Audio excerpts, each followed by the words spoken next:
Muito boa noite, bem-vindos a mais um episódio do nosso Fala Campeão, o talk show da Rede 98, com o apoio da Caixa de Assistência da Advocacia Mineira, para você saber todos os benefícios que a Caixa te oferece, advogado, advogada, estagiário, é só visitar o caamg.org.br. E hoje eu estou sendo aqui bairrista mais uma vez. A gente já esteve aqui com o nosso querido Big Boss, Rodrigo Carneiro, e hoje o Fala Campeão está com o campeão da audiência, um campeão da escrita, o nosso querido e polêmico Ricardo Kertzmann. Bem-vindo, Ricardo. Bom que você aceitou estar aqui para a gente falar de muita coisa aqui, porque eu, quando falo de você, eu defino de uma forma que eu acho maravilhosa. Ele é o polêmico mais inteligente que eu conheço. Porque tem gente que é polêmico por ser polêmico. Gosta de escrever qualquer coisa, eu quero ter like, e você é um cara que, não pela nossa amizade hoje, mas que eu sempre admirei por isso. Por mais que eu discordasse de alguma coisa, eu olhava e falava, esse cara tem embasamento. Parabéns, prazer estar aqui com você. Poxa, prazer é todo meu. Antes de qualquer coisa, obrigado demais, né? Tá no Fala Campeão com um campeão, um campeoníssimo, ainda que um rival, né? Dentro das quatro linhas. Pô, é um baita prazer, obrigado demais, obrigado pelo convite. Seria irrecusável. Seria não, é irrecusável. E assim, Sérgio, pô, é interessante é que quando você fala esse tipo de coisa, me dá muita alegria e me dá muito ânimo também, né? Porque se expor publicamente, ainda mais um cara como eu não sou jornalista de formação, eu caí na comunicação há 8 anos e deu muito certo, né? Não tenho um manual, eu não sigo nenhum manual de conduta, eu não fiz nenhum planejamento, as coisas foram acontecendo, mas eu tomo tanta paulada todos os dias que quando alguém elogia, e elogia da forma legal que você fez, eu posso discordar de um monte de coisas que você fala, né? Mas as coisas que você fala, que você escreve, me fazem pensar. E esse é o meu intuito, porque assim, Serginho, na boa, ninguém é dono da verdade, ninguém tem que ficar... eu ia falar um palavrão aqui, pessoal, se de vez em quando escapar algum palavrão, me desculpa porque eu falo. Ninguém tem que ficar agando regra para ninguém. Eu acho que quando a gente se propõe a se expor publicamente, como é o meu caso, com as opiniões que eu tenho, e são opiniões baseadas nos meus valores, na minha educação, em tudo que eu aprendi, no que eu acredito, quando a gente se propõe a isso, a gente tem que estar aberto a apanhar e a receber elogios. Como eu recebo muito mais palavras do que elogios, quando eu os recebo, fico muito feliz. Obrigado e mais uma vez, obrigado pelo convite. Mas eu gosto, porque acho que tem uma frase, a gente que veio um pouco do meio do futebol, né? Não, eu vim do direito, né? Acabei que depois o Claro. futebol veio na minha vida. Salvo engano, era do Armando Nogueira que fala, você pode criticar sem bajular e...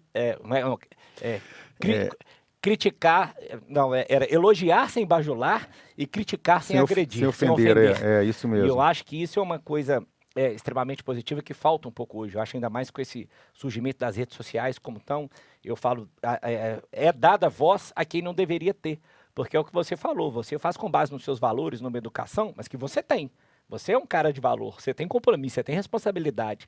Você sabe que quando você fala de alguém, aquele cara tem uma família em casa, etc e tal, então você pode colocar sua crítica de uma forma que você discorda do modo dele, mas nunca tentando acabar com a vida daquele cara. Diferentemente do que às vezes a gente vê essa falta de compromisso. Às vezes é por isso que você acabou indo para esse lado, incomodava um pouco você ver o rumo que estava indo algumas figuras do meio jornalístico falaram, pô, deixa eu tentar fazer diferente. Você acha que tem um quê disso? São duas coisas aqui, né? Deixa eu começar pela primeira. Eu respeito muito, sabe, Sérgio, as pessoas. Quando eu critico as pessoas, por mais que eu as critique de forma veemente, essa é a minha pegada, eu sempre respeito muito a pessoa por trás do personagem, né? Isso tanto é verdade que nesses 8 anos, quase 9 anos de comunicação, eu adoraria falar 8 anos de jornalismo, mas já puxaram minha orelha dizendo o seguinte, não, você não pode falar que você está no jornalismo porque você não é jornalista. Você tem que falar comunicação. Bom, tá bom. Então nesses anos de comunicação, eu só tive 2 processos. Um da presidente nacional do PT, a deputada Gleisi Hoffmann, e outro que ainda está em curso, o dela não deu em nada, porque eu tinha razão, e o outro que está em curso, que eu espero que não dê em nada também, porque eu também acho que tem razão, é da deputada Carla Zambelli. 2 extremos. 2 extremos, significa que eu estou certo. Tem gente que fala assim, porque ela é isentão.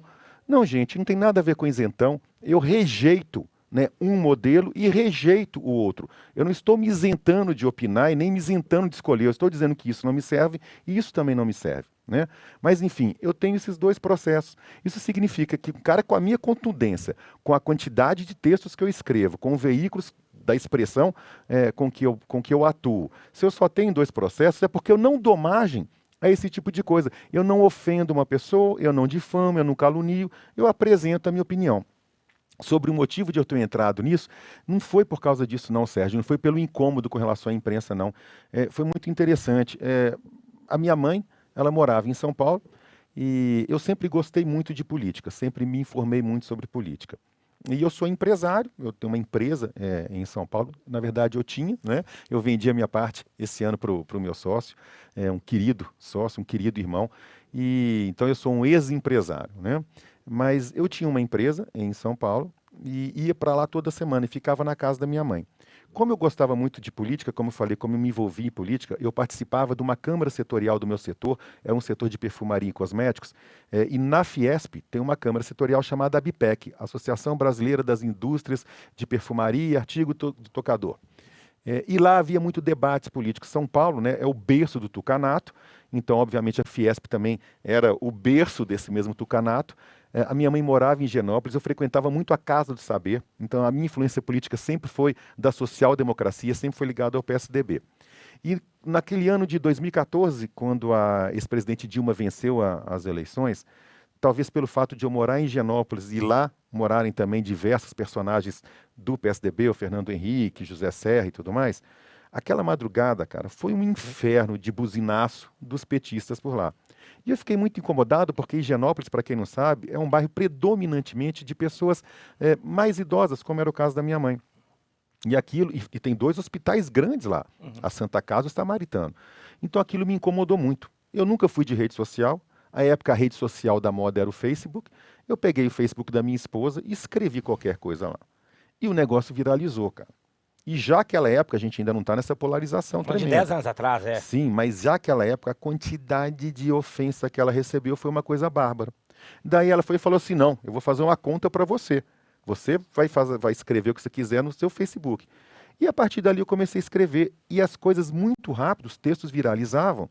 Tanto é que tinha um reloginho lá de número de amigos e de seguidores. O meu já ocupou aquilo muito rápido. Um ano e pouco depois disso, a gente já está quase em 2016, o Estado de Minas, através do BN Coin, que é o editor do Estado de Minas, um amigo de longa data, ele viu um texto no Facebook, ele via textos e ficava impressionado com o engajamento, com a quantidade de comentários que aquilo gerava. E me convidou para hospedar um blog lá no Estado de Minas, no Portal Uai. E eu criei o Opinião Sem Medo, naquela época. Eu não tinha a menor ideia do que era um blog. O BN me ensinou tudo. O Beni é o verdadeiro cara por trás do que o Ricardo sabe em termos de comunicação de texto, né? Ele sempre me falou, olha, o formato é esse, é assim que você tem que fazer, você não pode perder sua veemência, mas existe título, existe CEO, existe foto, existe legenda, existe negrito. Ele me ensinou a formatar o texto. E aí, Sérgio, com a técnica do Estado de Minas, do Beni, e com o meu conteúdo, a coisa explodiu e se tornou, né, o conteúdo mais lido do Portal Uai. A partir daí, o Portal Uai me contratou como colunista, também me tornei o colunista disparado mais lido, não do Portal Uai, de toda Minas Gerais. O último ano que eu fiquei no estado de Minas foi em 2022, eu encerrei com 32 milhões de page views. Que loucura. Não, se você juntar todos os demais aqui, gente, isso não estou enchendo a minha bola nem falando mal de ninguém não, porque realmente é um case. É uma coisa claro. que nem eles entendiam. Pra quem começou no Facebook, e né? não é jornalista. Fazer um desabafo no Facebook, você virar um colunista mais lido. E não sou jornalista. E antes de atingir isso, você vê que curioso, em 2019, no final de 2019, foi antes da pandemia um pouquinho, por causa desse sucesso todo, a Isto É, lá em São Paulo, me chamou para ser colunista lá. E lá o sucesso se repetiu. Então, ou seja, não era uma coisa de Minas, não era uma coisa regionalizada, né? Porque lá também o modelo se repetiu. Mas eu caí de gaiato, eu entrei de gaiato nisso, muito pela minha indignação com toda a situação política do país. E não por causa da imprensa propriamente dito, né? É que as coisas acabaram se caminhando de forma concorrentes, paralelas, né? A minha pegada contra um status quo que a mim me indignava e continua me indignando, e talvez com uma certa abordagem por parte da imprensa que não existia. Porque assim, né, Sérgio, um jornalista, quando tem que escrever um fato, ele tem um manual de redação a seguir, né? Ele aprendeu, ele tem uma faculdade, ele tem um background que diz para ele, olha, esse é o padrão. E ele está sempre vinculado também a uma linha editorial. Eu, Ricardo, escrevo como a gente está falando aqui, batendo papo, como se eu estivesse com meus amigos no boteco. Acho que foi isso que me conectou de forma tão rápida leitor, e de tão próxima com o leitor comum. É um cara ler como se estivesse batendo papo com alguém. Agora, antes de, até para mostrar, né, esses valores, essa educação que te trouxe até aqui, para quem não conhece esse background do Ricardo, antes de você colocar no papel as coisas que você pensava. Você é nascido aqui, nascido em São Paulo? Não, eu sou nascido em Brasília, eu sou brasiliense, nasci em 67, fiquei em Brasília de 67 a 77, eu literalmente vivi o período mais duro do regime militar, da ditadura militar, É em Brasília. em Brasília. Obviamente que como uma criança eu não entendia nada, não percebia nada, ao contrário, o nosso vizinho de porta era um ministro, fugiu o nome dele agora, Jarbas Passarim, e era muito interessante porque... Jarbas foi uma figura muito proeminente da política nacional. E dentro porque ele não era militar, né? Uhum. Ele era um civil, e dentro daquela estrutura de um governo militar, ele era da linha civil, ele era da linha moderada. Mas era interessante que na porta de casa sempre tinha um soldado. E eu não olhava aquele soldado como ameaça, não. A gente brincava, pegava o boné, de vez em quando, é claro que ele deveria tomar os cuidados, eu não lembro, mas emprestava, né, o fuzil para segurar. Eu cresci nesse ambiente de ditadura em Brasília, mas eu nunca percebi... Sem ter a noção da ideologia, né? Do que estava envolvido por trás. Nada. As coisas que eu me lembro, assim, havia uma maneira pejorativa, né? Os meus pais, os amigos dos meus pais, eles se referiam aos militares como milicos. E tinha muito aquelas histórias das carteiradas, né? Sabe com quem você está falando. Era o máximo que eu sentia, assim, que eu entendia de ditadura, né? Então, eu sou brasiliense, nasci lá. Em 77 vim para... Meu pai voltou para Belo Horizonte, meu pai é de BH, era de BH, mamãe de São Paulo, se casaram e moraram aqui. E aí eu vivi a minha vida inteira desde então em Belo Horizonte, mas a partir do momento que eu comecei a trabalhar, eu comecei a trabalhar muito novo. Mas aqui você estudou onde? Estudei aqui no Colégio Santo Antônio durante muito tempo, depois eu fiz o segundo grau no Promove, aí entrei na faculdade na UNA. Administração? Não, comércio exterior. E aí eu comecei a trabalhar numa multinacional do Grupo Bayer. Se a Bayer era bom, nem sei se existe esse slogan, né? Na época existia, né? Isso aí fica marcado na cabeça. E trabalhei por muitos anos nessa empresa até que fui abrir meu próprio negócio em São Paulo. E foi quando eu comecei a repartir a minha vida entre Belo Horizonte e São Paulo. E toquei minha vida como empresário durante 23 anos até agora, né? Quando eu me desfiz. Porque justamente, Serginho, como há 8 anos eu fico brincando que se eu fosse uma empresa listada em bolsa e você pegasse o gráfico de minha ação, o meu gráfico ele era ascendente, assim. Como deu muito certo, né? Tanto que agora eu tenho o meu próprio veículo, né? O Fator, em sociedade com o Lucas Ragazzi, que para mim eu iria falar que é o Hulk do jornalismo. Então, no caso aqui, como eu estou diante de um cruzeirense, eu vou falar que ele é, sei lá, quem que é o cara bom Matheus Pereira, é o Matheus Pereira do jornalismo. A gente hoje tem um site juntos, que se chama o Fator. A gente lançou ele no final do ano passado, em formato ainda blog, né, em formato beta. A gente lança oficialmente no final desse mês ou no começo de junho, aí em formato de site e tudo mais. Mas, enfim, essa é a minha trajetória, né? Até de fato Não quis parar de empreender, né? A empresa deu certo, pois vendi a empresa, deixa eu inventar uma outra coisa para fazer aqui. Então, na verdade, eu acho que eu não deixei de ser empresário, né? Porque o interessante é o seguinte, para você ter um veículo próprio, né? Você é necessário ter a administração desse veículo, né? Você tem que ter contador, você tem que ter impostos, você tem todo o regramento jurídico em cima disso, você tem nota fiscal, você tem... é toda uma estrutura. Isso quem cuida sou eu, é a EVI empresarial, porque o Lucas é jornalista, e muito bom, então ele cuida de apuração, de informação, de escrever. Eu estou tendo muito pouco tempo, nesse momento, para me dedicar ao que eu realmente gosto, que é escrever, fazer as minhas colunas, que é o que te né? trouxe até aqui, Que é o que me trouxe até aqui. Mas eu sei que isso é passageiro, a partir do momento que a gente já está estruturado, a gente está se estruturando cada vez mais, eu vou voltar a ter tempo para poder sentar e escrever sem medo, porque vai ter dentro do Fator, vai ter lá o espaço Opinião Sem Medo. Agora você falou uma coisa que me lembrou um pouco, quando eu vou falar, eu faço muita palestra sobre futebol, esporte em geral, tem uma frase do Álvaro Melo Filho, que foi um expoente do direito desportivo, já falecido, cearense, que ele fala da história do futebol, ele resume falando que é do ócio ao negócio. Você começa como uma brincadeira e virou um grande negócio. E quando então que você virou essa chave do ócio para o negócio, que você já falou que você começou meio, olha, deixa eu desabafar, colocar minha opinião. E que dia que você falou, opa, peraí, virou a chave, eu tô gostando demais desse negócio aqui. Sérgio, eu quero continuar fazendo isso aqui agora. Cara, perguntaça, sabe por quê? Essa chave, espero que eu não comprometa o meu amigo Benny Cohen. Mas essa chave vinha virando aos poucos, porque o Benny sempre falava comigo, Ricardo, você atingiu um tamanho, uma estatura, que você tem que transformar isso num negócio, né? Eu falei, Beni, mas eu não quero, Beni, eu quero ser independente, eu quero ser livre, eu quero continuar escrevendo só botando para fora. Eu falei, ok, mas você pode transformar isso num negócio, né? E a partir dessas dicas dele é que eu comecei a ter um olhar comercial. E foi a partir desse momento lá que eu fiz um acerto com o Estado de Minas, né, para poder participar do que se chama dos anúncios programáticos, Aí que você é saiu do normal. Facebook. E eu já estava como colunista. E a partir dali eu comecei a virar, bom, eu posso, é justo que eu tenha remuneração sobre o conteúdo que eu produzo, né? E mais justo ainda, depois de um tempo, que eu produza conteúdo para mim mesmo. Então, o site, o Fator, é uma empresa, é um negócio. E a minha ideia é de alguma forma, capitalizar esse negócio, não especialmente para que eu ganhe dinheiro com isso. É óbvio que eu quero ganhar dinheiro com isso. Mas eu estou num momento de vida, Sérgio, que a minha preocupação não é o dinheiro.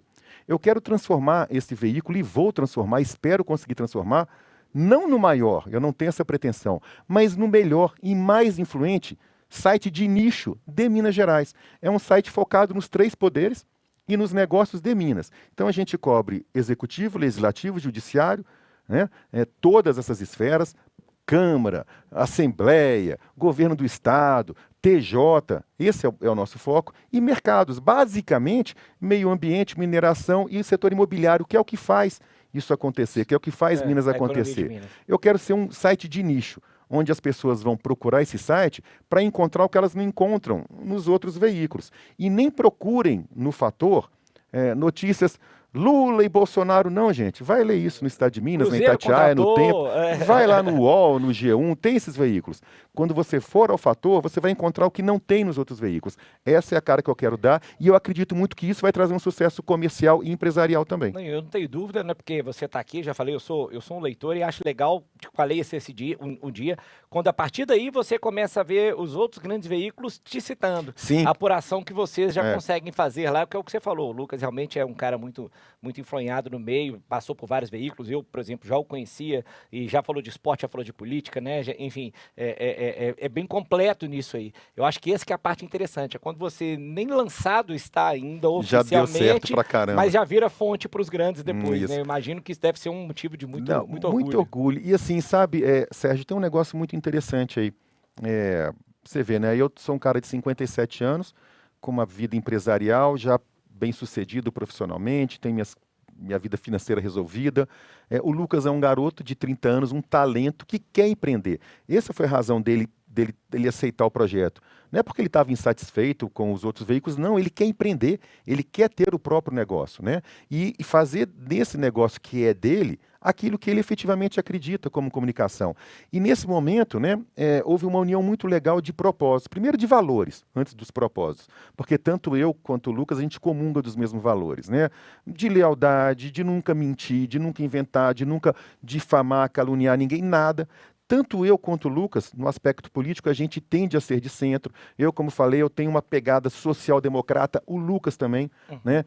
O Lucas consegue transitar melhor à esquerda do que eu. Eu, Ricardo, talvez pela geração, eu tenho um certo preconceito, né, com as ideias de esquerda, mas eu sempre deixo muito claro, porque você não gosta do PT, você não gosta dos petistas, não tem nada disso. Eu não gosto das práticas do PT ou das práticas de alguns petistas, compreende? Não tem nada a ver, todas as pessoas, eu tenho amigos queridíssimos à esquerda que são militantes do PT, porque tem conteúdo, daquilo eu gosto. Da mesma maneira, Sérgio, a direita. Você é contra o Bolsonaro. Sou totalmente contra o Bolsonaro pelo que ele é. Você é contra os bolsonaristas? Não, porque eu tenho um monte de amigos bolsonaristas que não praticam o que eu considero errado que o ex-presidente praticava. Então, eu, Ricardo, eu tenho uma linha, um pensamento muito similar ao do Lucas, de ser plural. Sérgio, a gente vai ter uma aba de colunistas dentro do site. Você, espero que aceite, seja um deles. Se você tem suas ideias mais à direita ou mais à esquerda, você vai estar livre para dissertá-las dentro do site. Eu vou ter colunistas ligados ao PT, ligados ao PL, ligados ao PSDB, que vão estar livres para escrever, inclusive sobre outros temas. É um site verdadeiramente plural, porque, sinceramente, eu e o Lucas acreditamos muito nisso, sabe, Sérgio? Se você não tiver pluralidade, se você não tiver debate, ninguém avança. E não é só o que vocês acreditam. Eu acho que essa fala sua é muito interessante. Eu sou um cara que gosta de ler lê muito, e já aconteceu de, às vezes, eu estar lendo um livro escrito por alguém ligado à esquerda, e eu me lembro muito, a vez que eu li um livro sobre o José Dirceu, que é um cara, independentemente do que aconteceu na vida, eu acho que foi um líder político, um cara, uma cabeça pensante muito boa, teve as práticas ruins, tanto que quem disse foi a justiça e não eu, foi condenado, eu não estou aqui para julgar ninguém, teve. Mas eu respeito por muitas coisas boas também. Não acho que a gente só tem que tirar pedra, tem que saber entender o que cada um fez de bom ou ruim. Mas lembro que às vezes, amigos ligados mais a direito, mas para que você está lendo isso? Eu falo, porque eu acho que a gente tem que ler tudo.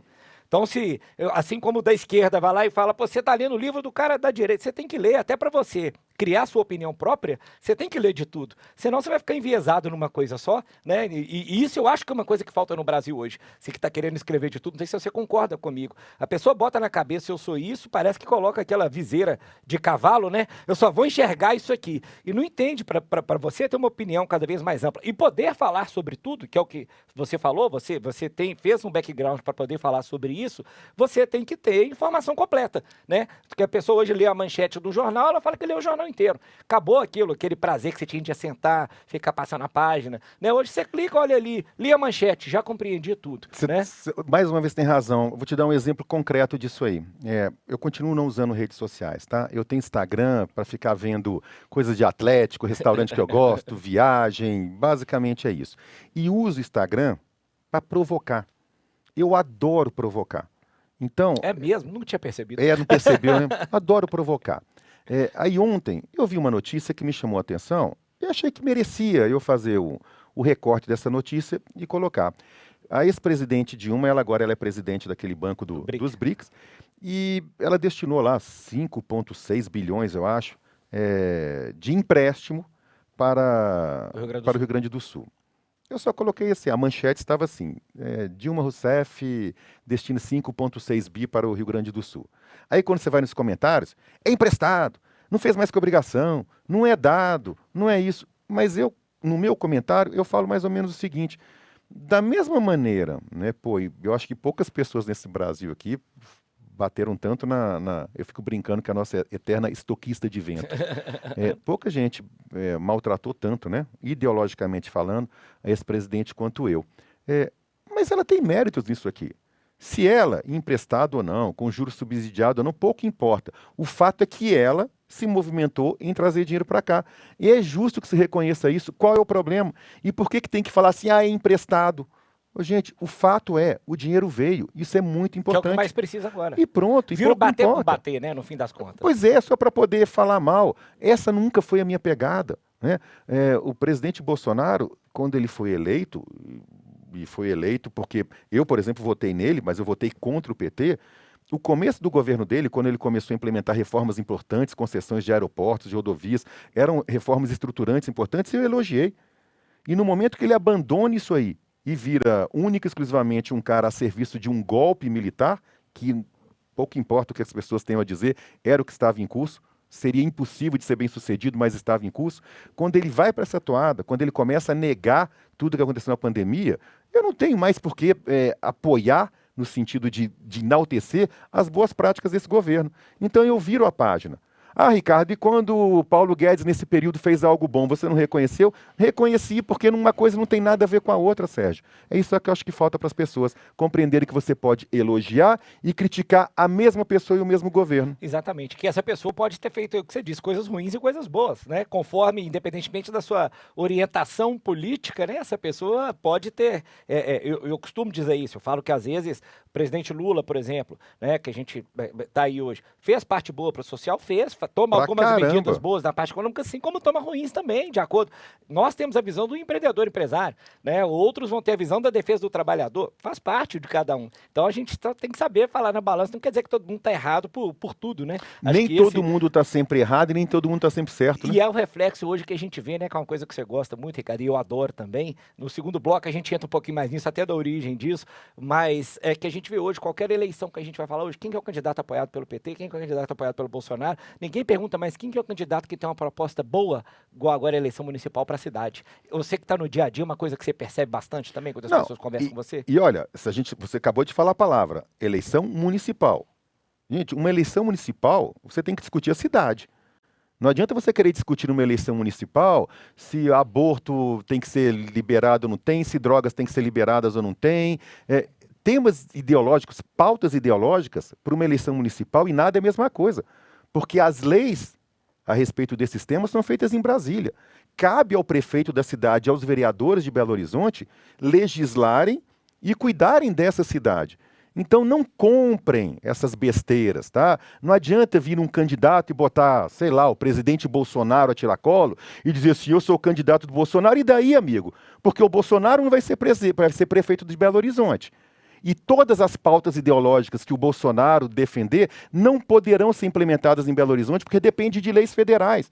Não caiam nessa história, da mesma maneira que em relação ao outro extremo, Sim. ao presidente Lula. Não adianta o Lula vir aqui dar a mão para um determinado candidato e dizer assim, o PT está junto, porque são coisas diferentes e as pautas ideológicas são diferentes também. E esse é o meu receio de onde a política está indo, né? A gente está parando de ter o debate de ideias para solucionar problemas, para passar para esse debate ideológico, é isso aí, esse do lado de cá, eu sou contra o aborto, eu sou contra a liberação de droga, e o outro do lado de cá já vem, não, eu já sou, acho que tem que dar mais direito para o trabalhador, e vira essa defesa quando você vai ver para o município, o que isso muda? Nada, né? Você não tem que ter a palavra receio. Receio a gente tinha, isso já se tornou realidade, infelizmente, né?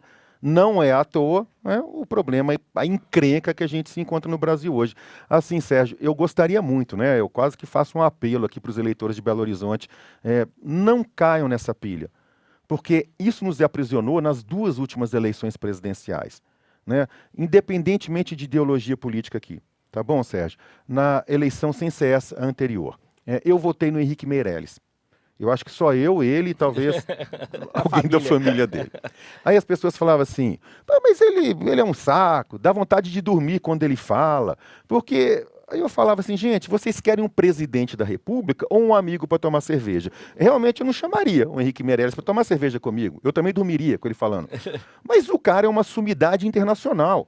O cara literalmente salvou o Brasil nos 2 mandatos que ele ocupou no Banco Central. Teve até o tema de campanha, né? O mote de campanha dele era Chame o Meirelles. Eu quero um cara desse. Mas o Brasil fez uma escolha, trocou o Henrique Meirelles pelo Bolsonaro. Ô, gente, na boa, assim, né? Esquece as questões ideológicas aqui, Sérgio. Se eu tenho que contratar alguém para tocar a minha empresa, Sérgio, qualquer um de nós, dos nossos teleweb amigos ouvintes, o Joãozinho que fala muito isso, que estejam nos assistindo agora, você chamaria o Henrique Meirelles ou o Bolsonaro? Né? Como na eleição do Lula, na primeira eleição, a gente tinha o José Serra, era o melhor homem público, o maior administrador público que esse país já teve. O Brasil resolveu escolher o Lula. Eu falo isso aí que você disse, é igual aquela brincadeira, né? Fulano, você gosta do fulano? Gosto demais, mas para ser meu genro não serve. É a mesma coisa? Cada um pode ser alguma coisa, na né? sua esfera. Para tomar cerveja ele é legal, para ser presidente do Brasil não. Ricardo, vamos ter que dar um break aqui agora, Opa. daqui a pouco a gente volta para falar que eu adoro esse tema política também. Mas vamos apimentar, né? E política com ser aula, não é bate-papo, né? É maravilhoso. Então a gente vai voltar já já. Fiquem aí. Fala Fica campeão, mesmo, porque o segundo bloco vai ser pimentado. Nós vamos acelerar um pouco mais no segundo bloco. Agora foi só superficial. Fiquem aí que a gente volta já já. Um abraço.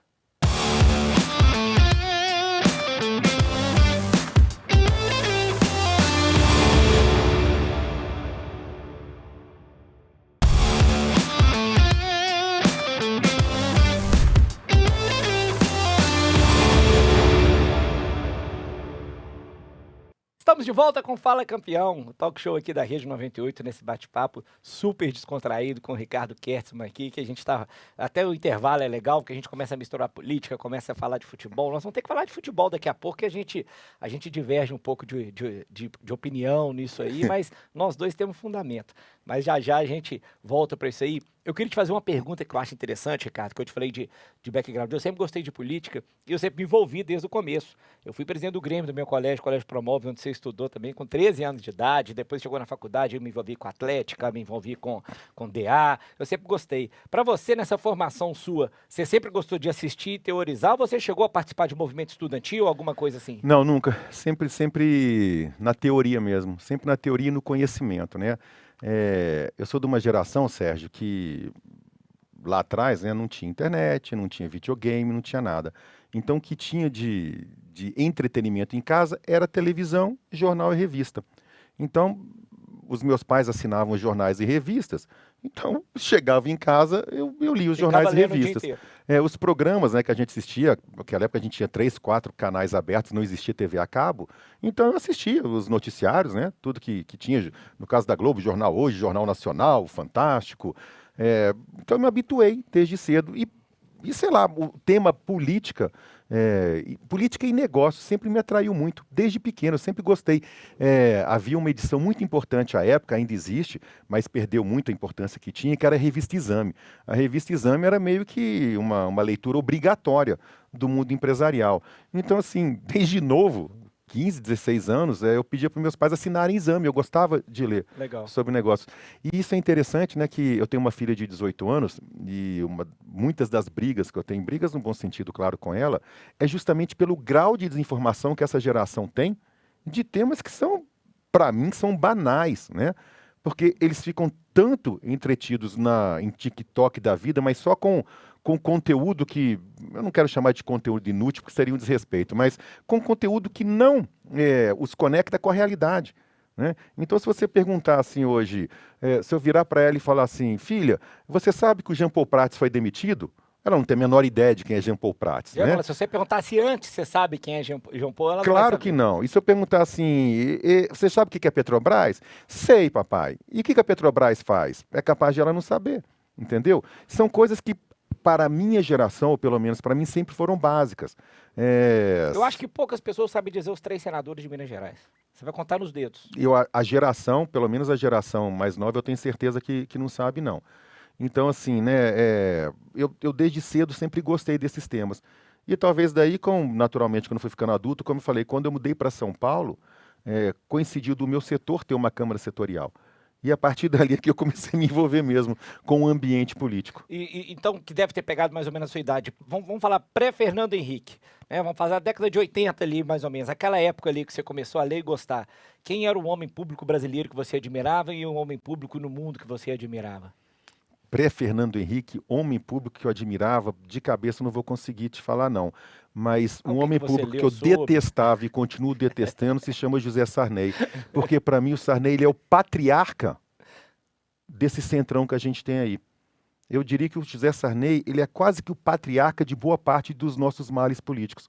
Porque foi ele, Sérgio, que estruturou esse tipo de política que a gente tem hoje.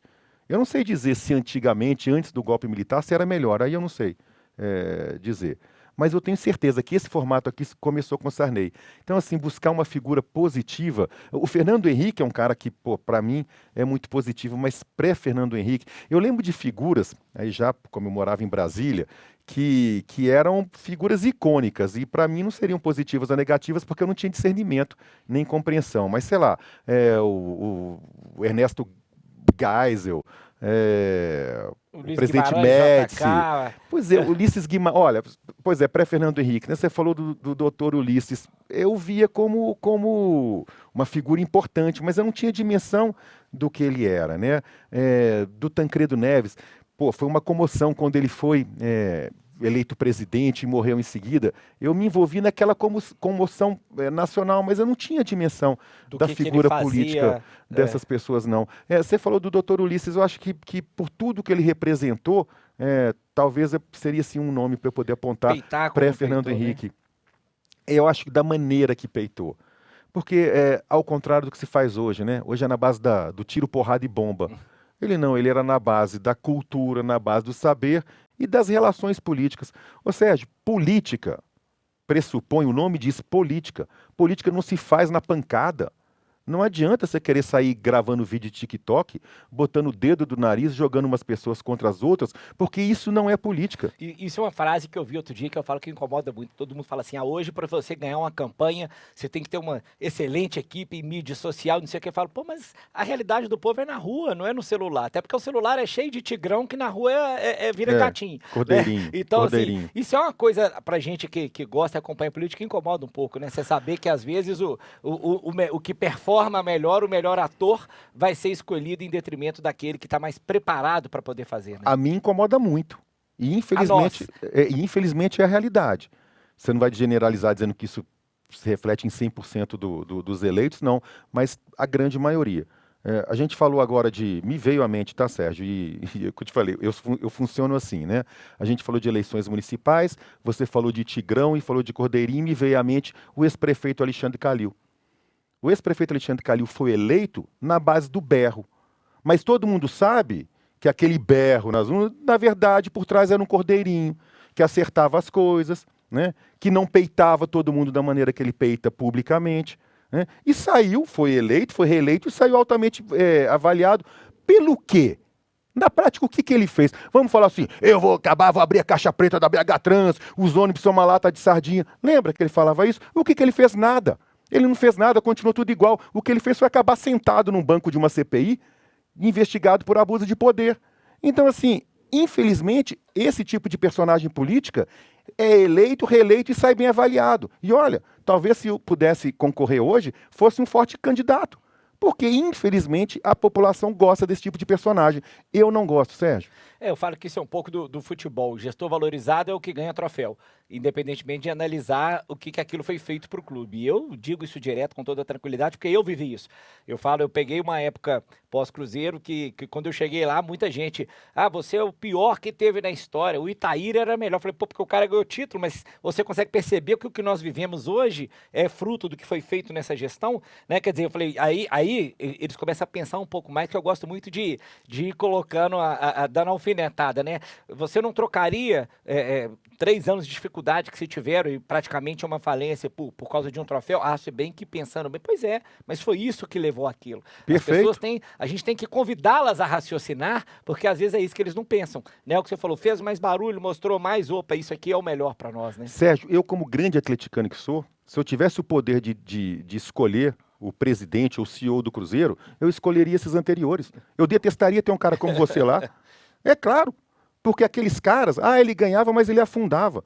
Eu acabei de citar o ex-prefeito Alexandre Calil, eu posso citar o ex-presidente do Atlético Alexandre Calil. Porque ele ganhou a Libertadores, ganhou e destroçou financeiramente o clube, destroçou. E fez coisas no nível administrativo do clube que vão demorar ainda algum tempo para poder ser refeitas. Porque a tal da herança maldita que fica de governos, fica em clubes de futebol também. Aqui chegou, eu até entrevistei aqui recentemente, eu adoro meu xará, o Sérgio Santos, Sete Câmara, né, um corajoso que vai fazer um evento maravilhoso aqui, que eu tenho certeza que vai trazer muito para BH. Mas eu lembro que eu citei isso na entrevista com ele aqui, Ricardo, ele estava aqui, que ele falou, olha, se o Atlético não tivessem a figura do Rubens Menin, do Ricardo Guimarães, do Renato Salvador, tinha tido o mesmo rumo do Cruzeiro, que tinha uma hora que a gente olhava para o lado, não tinha de onde vinha o dinheiro. Só que o problema foi esse, o Cruzeiro naquele momento não conseguiu ter essa figura e o Atlético conseguiu ter 3 figuras que chegaram e colocaram muito dinheiro. Literalmente. Que fizeram a mudança. No caso da turma que está aí, Sérgio, não foi só questão de dinheiro, né? Essa turma levou para dentro do Atlético uma governança corporativa, que é o que fez o Atlético conseguir dar essa volta por cima que está em curso ainda. Mas o estrago anterior foi tão grande, já visto o montante da dívida que tem aí. Isso vai levar um tempo ainda para ser refeito. O que me incomoda bastante, né, é que, e voltando para a política, é que personagens assim, administradores assim, no futebol e na política, a gente teve na década de 80, 90, o Eurico Miranda lá no Vasco. Era um cara idolatrado. Olha o Vasco da Gama hoje, o que aconteceu por causa desse cara lá atrás. Uma frase que marcava também, você está falando de políticos em geral, lembrava o Paulo Maluf, rouba mais fácil. Rouba mais faz? Mas, porra, é isso que vocês querem mesmo? Caramba, né? Mas infelizmente uma boa parte dos eleitores e de torcedores de futebol preferem um gestor, um mau gestor, um cara que destroça as finanças do clube, um cara que rouba, mas que de repente ele ganha 1 ou 2 títulos, lá ele valeu a pena. Ou um político que faz a mesma coisa, eu roubo mais fácil. Que faz a obra independentemente do custo dessa obra. Não pode, porque tem político que vai fazer a obra sem roubar, Sérgio. É só você escolher. Onde está? Tem, gente, tem. É só parar de acreditar em Papai Noel. Qualquer político que chega prometendo aquilo que não vai entregar, você pode desconfiar. Aqui para as eleições municipais, a gente tem uma turma aí... Que, aliás, que eleição que vai ser... Tá difícil. Totalmente aberto, A gente não sabe nem quem vão ser os candidatos todos ainda, né? Mas pode sair de 10 para 4, para 3, né? Totalmente em aberto, né? Se você pegar esse espectro dos pré-candidatos, essa turma que veio da mídia especialmente, que veio de televisão e tudo mais, são caras, você falou de leões, né, e gatinhos, são caras que se acostumaram na televisão, prefeitura é isso, prefeitura é aquilo, ônibus é isso, ônibus é aquilo e blá, blá, blá, blá, blá, blá, que se elegeram.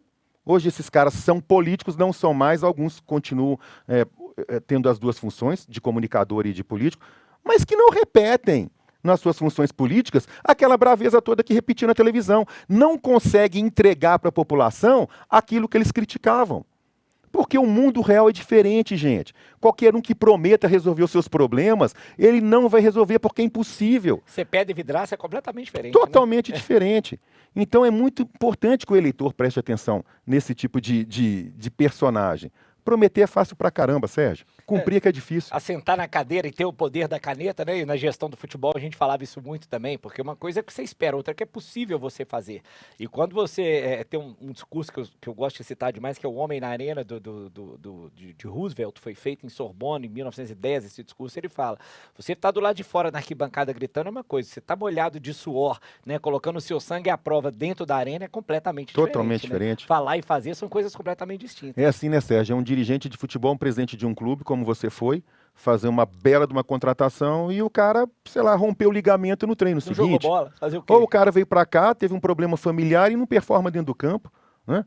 Como que você vai controlar esse tipo de coisa? Não tem a ver com você. Então, assim, eu acho que a avaliação, a política e o futebol, elas caminham realmente juntos, né? O que é um erro. O que é um erro, né? E não é à toa, né? Você ter tantas pessoas ligadas ao futebol que acabam indo para o campo da política. O que eu acho, sinceramente, lamentável é isso. Nós, eleitores, né, nos deixarmos ainda nos levar por essas promessas que a gente sabe que não vão ser cumpridas. Não tem dúvida nenhuma. E você que gosta de esporte, assim, é mais uma coisa lúdica ou não é algo que você já quis escrever sobre, participar ativamente? Ó, eu quero ser presidente do Atlético, não um sonho que você teve, isso aí vai continuar no lúdico? Não, continua no lúdico, assim. De vez em quando eu escrevo sobre o Atlético, mas mais na emoção como torcedor ou como zoeira, para poder provocar. Ser presidente do Atlético, ou ter um cargo no Atlético, eu nunca tive esse sonho, né? Mas é interessante, em 2000, agora já perdi as contas, não sei se foi 2020, 2021, não sei, o presidente Sérgio Coelho, ele me convidou para ser conselheiro do Atlético.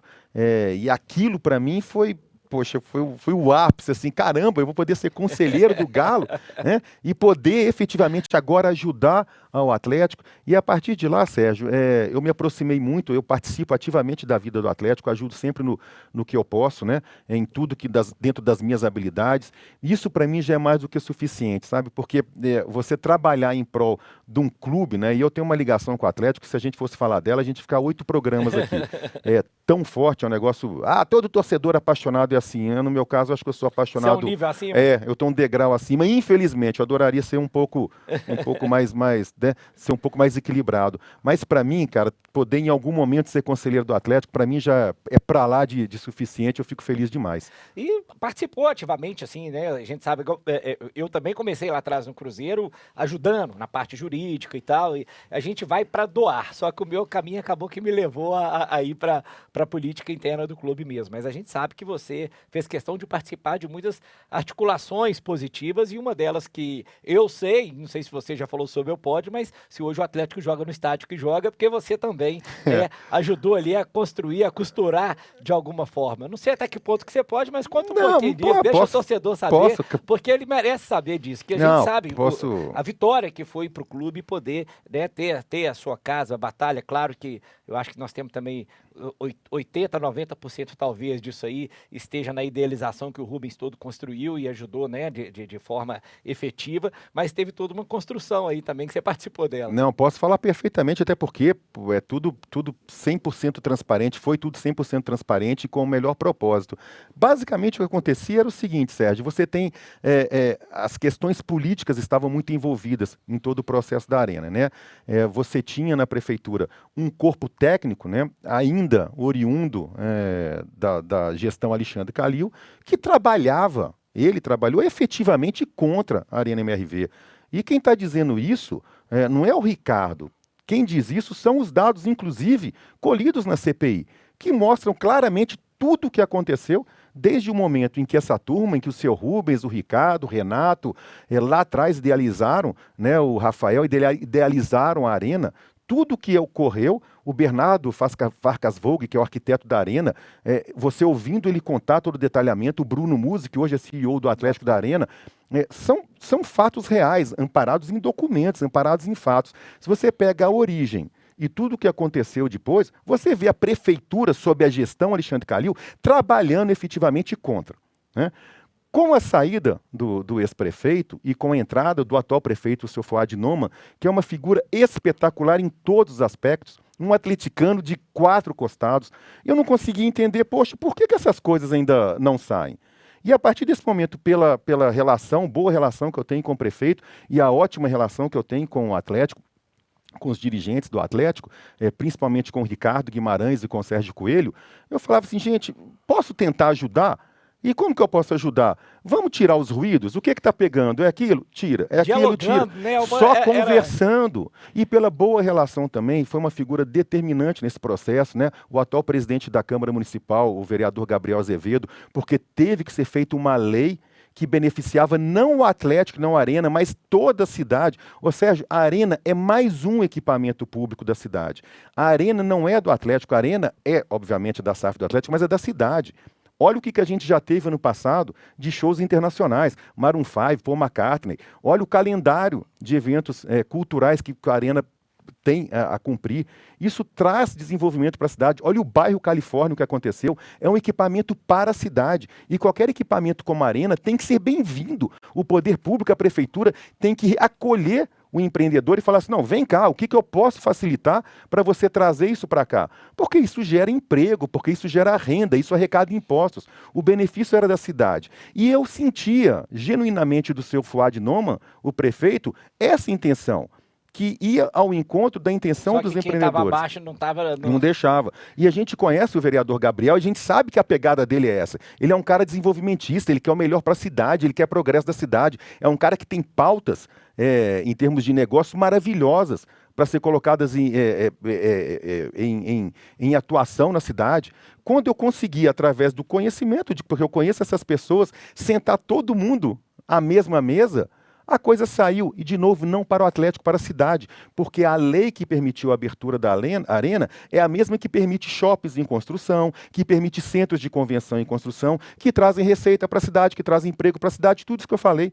Então é muito bom, sempre importante deixar claro que o envolvimento, apesar de o meu envolvimento ser pelo Atlético, beneficiou toda a cidade. Estão de parabéns todos os agentes públicos à época, especificamente o presidente da Câmara, Gabriel Azevedo, e o prefeito de Belo Horizonte, Fuad Noman, que juntos conseguiram viabilizar a Arena e viabilizar todos os outros empreendimentos de grande porte da cidade. E você falou, isso é uma verdade. Igual eu, obviamente, como cruzeirense, a gente tem que entender o benefício que isso vem para a cidade de uma forma geral. Assim como eu volto para essa conversa que eu te falei do Sérgio Sete Câmara aqui, quando eu fui ver essa questão da Stock Car, eu fiz questão de chamá-lo aqui para a gente dizer, falei, a gente virou uma pauta porque é de briga realmente de ideologia, porque aqui vai afetar a aula, não sei o quê. Quando você vai botar aquilo no papel, eu falo, não faz sentido. Quem briga contra uma coisa que é positiva para gerar renda e emprego para a cidade. As pessoas não estão pensando na cidade, né? É isso que eu falo no final, que está faltando para quem mora em Belo Horizonte e ama essa cidade como a gente. Sérgio, os números da Stock Car são estrondosos. E ainda que não fossem... O Sérgio falou tudo aqui. Ainda que não fossem, só de inserir Belo Horizonte... No circuito mundial... Mundial! Ou seja, você imagina, né? Eu fico imaginando, porque hoje é muito legal, né? Tem os drones que filmam. Eu fico imaginando um drone filmando a Lagoa da Pampulha, né? Filmando a igreja da Pampulha, Mineirinho, Mineirão, o FMG e carros de corrida correndo ao entorno. É uma imagem, isso fica na minha cabeça, uma imagem aérea espetacular que vai ser transmitida no mundo inteiro. Em algum lugar desse mundo, e você pode multiplicar isso por 8 bilhões de seres humanos, em algum lugar pessoas vão ver aquilo e falar assim, que cidade bonita, eu quero conhecer. E vão pegar um avião para conhecer Belo Horizonte. Uma coisa interessante, o circuito daqui, o traçado, já foi transportado para o videogame que existe disso. Caramba, seja, não sabia. Ele contou cada coisa maravilhosa. Então, como é que eu posso ser contra um negócio desse? Aí as pessoas falam assim, porque suprimiram 60 árvores. São 60 árvores que vão ser replantadas. Mais de mil. Mais de mil. Para mim era mais 600, eram mais de 100 mais vezes. de 10 vezes. Caramba, não pode usar esse tipo de argumento.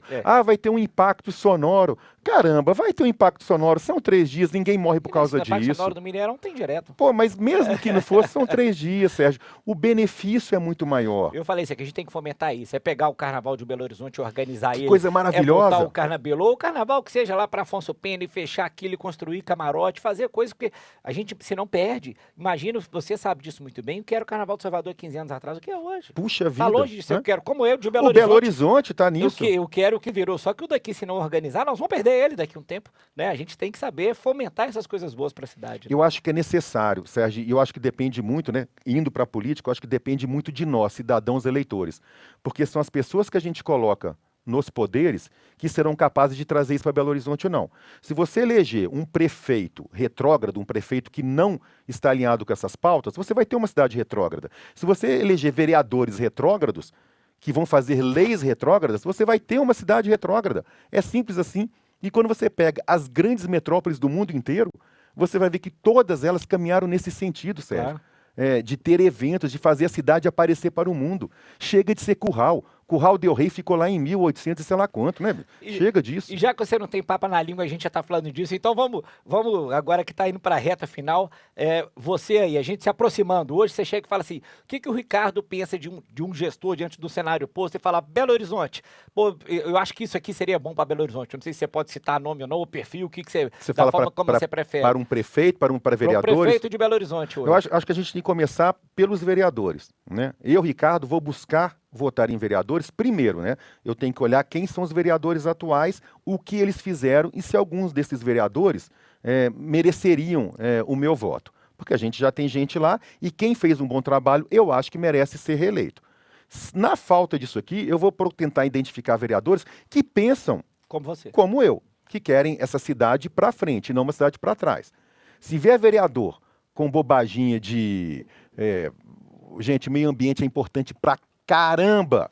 Olha o que está acontecendo no Rio Grande do Sul. As questões climáticas são muito importantes, mas na medida certa e do jeito certo. O vereador que vai brigar por causa de 60 árvores, isso aí é um oportunista, isso é um populista, esse cara não merece meu voto. Mas um cara que vai propor uma lei ambiental de médio e longo prazo, esse cara eu vou respeitar. Que vai evitar catástrofe, que vai ajudar a preocupar na infraestrutura da cidade. Percebe como a gente pode ser a favor de um tema sem comprar pautas idiotas? Então, essa seria a minha lógica. O prefeito, especificamente, eu quero que ele tenha algumas qualidades. Né? Eu quero que o cara seja um belo técnico. Eu quero que o cara seja um belo gestor. Falar que tem que ser honesto, isso aí a gente nem deveria falar. Mas é óbvio que tem que ser um cara honesto. A obrigação virou virtude. E tem que ser um cara com olho para o futuro. Um cara que entenda que Belo Horizonte é uma cidade que tem que caminhar. E não uma cidade que tem que ficar parada. E Belo Horizonte está parada há muito tempo. A gente teve avanços recentes nesses últimos 2 anos, né, muito em função do atual prefeito, que tem tentado quebrar o que tinha lá atrás. Mas é muito difícil. Né? Mas eu quero Belo Horizonte para frente. Você falou de falar em nomes, eu não me importo em falar em nomes. Eu gosto muito do atual prefeito, gosto muito de verdade dele, gosto muito do presidente da Câmara, do Gabriel Azevedo. Né? De cabeça, quem outro que eu poderia... Olha, quem eu não gosto de forma alguma, porque eu acho que não acrescenta em nada a cidade, o deputado Bruno Engler. Não me traz nada, ele nunca falou nada, tudo dele são essas pautas ideológicas. Eu não gosto em nada da deputada Duda de Salabert, também que eu nunca vi fazer nada. Aliás, a atuação dela no parlamento é pífia. Então, se ela pretende trazer para Belo Horizonte como ela performa em Brasília, eu acho que é pífia. Desses nomes atuais, quem mais? Do Mauro Tramonte, que é da televisão. Você sai fala dos apoiados por alguém para você falar, eu quero alguém que proponha para a cidade. Pois é, eu não tenho... Esses 2 nomes que eu citei são nomes que me agradam muito. Estou com medo de estar esquecendo de algum, mas eu acho que não, porque senão eu me lembraria de bate-pronto assim, sabe? O senador Carlos Viana, nem a candidatura não tá posta, mas também é alguém que falava muito na televisão e eu não vi isso se refletir no Senado. Eu não gosto de pessoas, eu não gosto de comprar, como é que fala, gato por lebre, sabe? Eu não gosto. Se o cara falava e dizia o seguinte, eu quando for eleito vou fazer e não fez, para mim isso já está descartado. Aí é o que você falou, você já analisa bem para poder não correr disso. Né? Vamos lá, eu como apresentador aqui do Fala Campeão, isso tá errado, isso tá assim, tá errado, blá, blá, blá. Aí eu me elejo por causa do Fala Campeão. E quando eu tenho oportunidade de mudar, eu não mudo nada. Esse cara para mim já não serve, compreende? O outro que quer ser prefeito para falar de aborto, para falar de droga, para falar de sexo, esse cara não serve. Não vai mudar nada aqui. Porcaria nenhuma, esse cara não serve. A outra que vai vir para cá para poder falar de pautas identitárias, para falar de árvore, de João de Barro que perdeu a casinha e não sabe como administrar uma cidade, não serve. E nós precisamos, né? Precisamos, gente. A cidade que a gente eu moro aqui. E que tem o potencial que tem, né? Então, assim, e você cita um ponto importante que eu falo, a gente tem que ter esse alerta ligado, que essa tragédia que o Rio Grande do Sul está passando, vira e mexe em chuva aqui, a gente tem um alagado no bairro São Bento, na Prudente de Moraes, né? Se está assim numa zona sul, que a gente às vezes não consegue ver em regiões mais remotas, que não tem tanto acesso a dinheiro como tem ali no meio, né? Claro, olha que importante, né? A gente está falando de gestão. Depois que essas obras de contenção de enchentes começaram, a gente não tem mais as tragédias. Está resolvido, não. É um trabalho de longo prazo. Mas já começou, isso é louvável, a gente tem que reconhecer. Eu acho que o mais importante, gente, é o seguinte, não vamos caminhar para trás, né? Vamos caminhar para frente. Tem gente boa, sim. Você tem que prestar atenção e votar certo.